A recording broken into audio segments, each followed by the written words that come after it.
ये एक revision series है तो इसे रिवीजन के तौर पे ही देखें। 7 मिनट में एक वीडियो कंप्लीट करें क्योंकि 7 2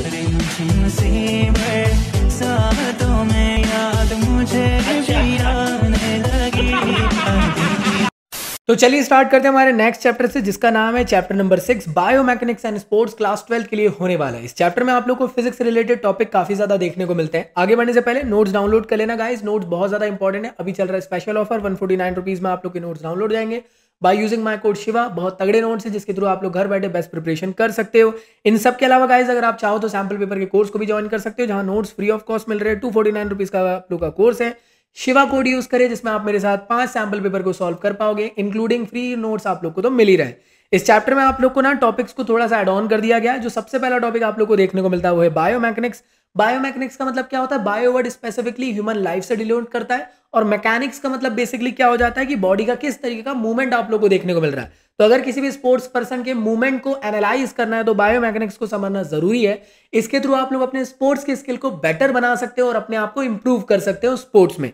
इसमें सबसे पहले आपको टॉपिक पढ़ना है न्यूटन के लॉज। तो सबसे पहला जो लॉ होता है इसका नाम होता है न्यूटन का first law, law of inertia. कोई भी बॉडी तब तक रेस्ट में रहेगी जब तक कि उसको आप मूव ना करवा दो, या कोई भी बॉडी तब तक के मूव करते रहेगी जब तक कि आप उसको कोई आके रोक ना ले। वो आप लोग का न्यूटन का पहला लॉ हो गया। जैसे एक बॉल पड़ी हुई है, अब वो तब तक पड़ी रहेगी जब तक कि कोई उसको किक ना कर दे। तो अगर आप किकिंग द बॉल फुटबॉल में देखो तो एक एग्जांपल होगा न्यूटन का पहले लॉ का। न्यूटन का सेकंड लॉ कहता है एक्सेलरेशन का लॉ या लॉ ऑफ मोमेंटम। न्यूटन के सेकंड लॉ में न्यूटन ने अपनी माँ के बारे में बताया, ऐसा नहीं है which is equal to M A, मतलब force which is equal to mass into acceleration. जितना ज्यादा एक्सेलरेशन होगा उतना ज्यादा फोर्स लगेगा। जब आप बॉल कैच करते हो क्रिकेट में तो बॉल बहुत तेज एक्सेलरेशन के साथ आती है, और जब आप लोग बिना हाथ हिलाए ऐसे ही टच करके मान लो बॉल पकड़े तो चटाक से आपको पड़ेगी, क्योंकि हाई फोर्स रहता है। इस वजह से बॉलर हल्का सा पीछे ले लेता है उस एक्सेलरेशन के साथ जो फोर्स आ रहा है उसको रिड्यूस करने के लिए। तो न्यूटन का थर्ड लॉ क्या होता है? Every action is equal and opposite reaction. Ball दीवार पे मारोगे उतनी फोर्स से बॉल आपकी तरफ आ जाएगी।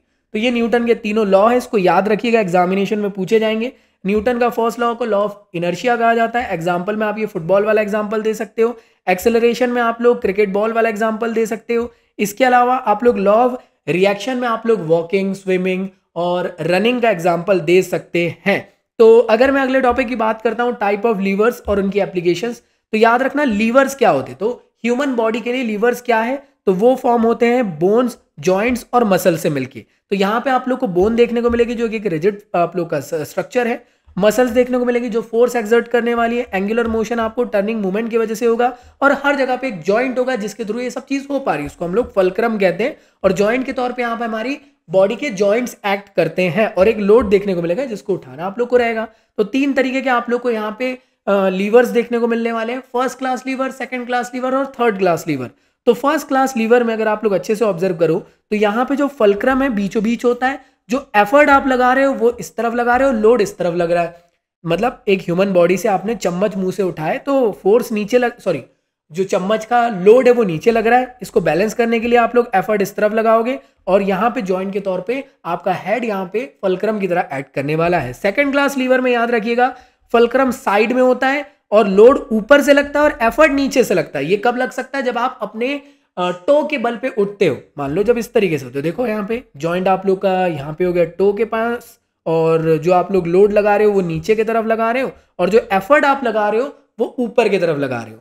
थर्ड क्लास लीवर की अगर मैं बात करूं तो भाई आप अपनी बेबी के शॉपिंग बैग को जब उठाओगे तब आप लोगों को थर्ड क्लास लीवर लगेगा, जिसमें आप लोग का लोड नीचे की तरफ है, हाथों के देखो इस तरफ में, और जो ताकत है वो आप लोग अपने बाइसेप के थ्रू लगा रहे हो, और जॉइंट जो है ये आप लोग का एल्बो हो गया। तो ये होते हैं फर्स्ट, सेकंड और थर्ड क्लास लीवर। एग्जामिनेशन में कई बार पूछे जाते हैं, मालूम होना चाहिए, एग्जामिनेशन में पूछा जाएगा जरूर।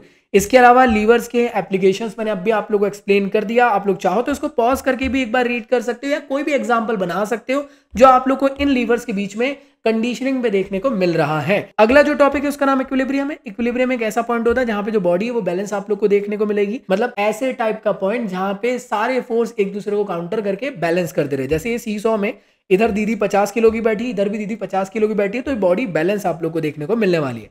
2 तरीके के इक्विलिब्रियम होते हैं। स्टैटिक इक्विलिब्रियम मतलब खड़े खड़े जब आप अपनी बॉडी को इक्विलिब्रियम में ला रहे हो, मान लो चेयर में बैठे हुए हो या एक पैर में खड़े हो, तो उस टाइम में आपको स्टैटिक इक्विलिब्रियम देखने को मिलता है। डायनेमिक इक्विलिब्रियम क्या है गाइस? जब आप दौड़ रहे हो, रनिंग करते टाइम पे, वॉकिंग करते टाइम पे आप लोग को डायनेमिक इक्विलिब्रियम देखने को मिलता है। भैया ये डायनेमिक इक्विलिब्रियम क्या खराब हो सकता है? हाँ जी, आप दौड़ रहे हो, पैर के नीचे केले का छिलका आ गया, गिर गए, तो इक्विलिब्रियम स्टेट खराब हो गई। अगला आप लोग का क्या होता है? Centre of gravity. तो सेंटर ऑफ ग्रेविटी ना एक इमेजिनरी पॉइंट है, माना जाता है कि उस पॉइंट पे जो बॉडी है वो बैलेंस होती है। सेंटर ऑफ ग्रेविटी ना हर जगह पे डिफरेंट डिफरेंट हो सकता है कंडीशन पे। जैसे खड़े हो तो मान लो यहाँ पे आप लोग का सेंटर ऑफ ग्रेविटी है, जब आपने हाथ ऊपर कर दी तो सेंटर ऑफ ग्रेविटी ऊपर चला गया, जब आप झुक गए तो सेंटर ऑफ ग्रेविटी नीचे हो गया। तो इस सेंटर ऑफ ग्रेविटी मैं कह सकता हूँ मूवमेंट के डायरेक्शन पे डिपेंड करता है। ये चीज आप लोग याद रखना, और स्पोर्ट्स में ये बहुत ज्यादा इंपॉर्टेंट है।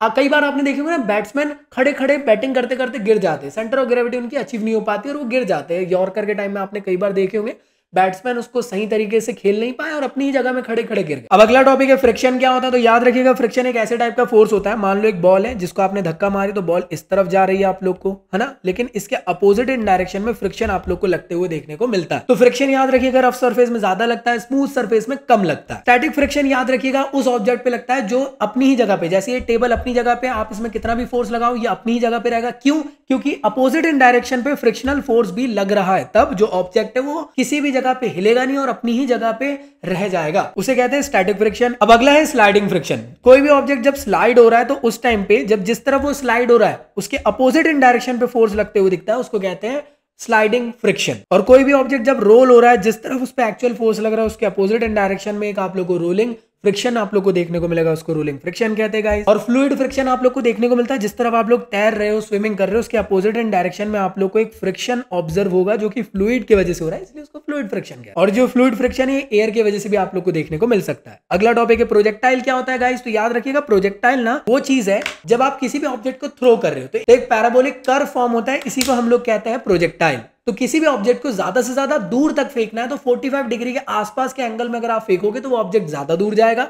अगर आप खड़ा ऊपर फेंक दोगे तो ज्यादा दूर नहीं जाएगा, अगर आप सीधा फेंकोगे तब भी वो ज्यादा दूर नहीं जाएगा। अगर आप लोग को एक बेटर फ्लाइट अचीव करना है जिसमें आप लोग एक पैराबोलिक कर्व को अच्छे से बना सको जिससे ऑब्जेक्ट को दूर तक पहुंचाना है तो वो 45 डिग्री अराउंड पे रहना चाहिए। जैसे यहाँ पे एक एग्जाम्पल पे दिया हुआ है, 45 डिग्री पे बॉल ज्यादा से ज्यादा दूर तक के गई है, जब आपने ज्यादा हाइट पे उठा दी तो बॉल ज्यादा दूर नहीं गई, बहुत कम हाइट पे आपने उठाया तो तब भी बॉल ज्यादा दूर नहीं गई। तो याद रखिएगा हर स्पोर्ट्स के अंदर आप लोग को प्रोजेक्टाइल देखने को मिलेगा, चाहे आप क्रिकेट में बॉल फेंक रहे हो उस टाइम पे, फील्डिंग करते टाइम, गोल्फ के टाइम में बॉल को ज्यादा से ज्यादा दूर तक पहुंचाने के लिए, या आप लोग जैवलिन थ्रो या फिर डिस्कस थ्रो या फिर आप लोग शॉर्ट पुट क्यों ना फेंक रहे हो, हर जगह पे प्रोजेक्टाइल बहुत इंपॉर्टेंट रहता है किसी भी ऑब्जेक्ट को दूर तक पहुंचाने के लिए। तो कुछ फैक्टर पे प्रोजेक्टाइल डिपेंड करता है। एक तो एंगल ऑफ प्रोजेक्शन बहुत ज्यादा इंपॉर्टेंट है। एंगल ऑफ प्रोजेक्शन बहुत ज्यादा रहेगा तब भी बॉल दूर नहीं जाएगी, बहुत कम रहेगा तब भी दूर नहीं जाएगी, 45 के आसपास तो बहुत दूर चले जाएगा। प्रोजेक्टाइल की वेलोसिटी भी इंपॉर्टेंट है। 45 पे फेंक तो रहे हो लेकिन लुल्लू पुल्लू टाइप फेंकोगे तो कहां दूर जाएगा, उसके लिए बहुत ताकत से फेंकना पड़ेगा। फेंको, फेंको अपनी पूरी शक्ति के साथ फेंको। रिलेटिव हाइट भी बहुत ज्यादा इंपॉर्टेंट करती है, अब भी समझाया, एकदम सीधा फेंक दोगे तो कुछ काम नहीं आने वाला। और एंगल ऑफ प्रोजेक्शन तो ऑब्वियस ही बात है इंपॉर्टेंट है ही। तो यहां से होता है हमारा चैप्टर की समाप्ति। तो आई होप आप लोग को ये वीडियो लेक्चर अच्छा लगा हो। नोट्स के लिंक डिस्क्रिप्शन में गिवन है, जाके डाउनलोड करें, रिवाइज करें। 7 मिनट की सीरीज कहीं ना कहीं आप लोग के लिए बहुत ज्यादा बेनिफिशियल रह रही होगी। मिलते हैं नेक्स्ट वीडियो में, जब तक के लिए गुड बाय।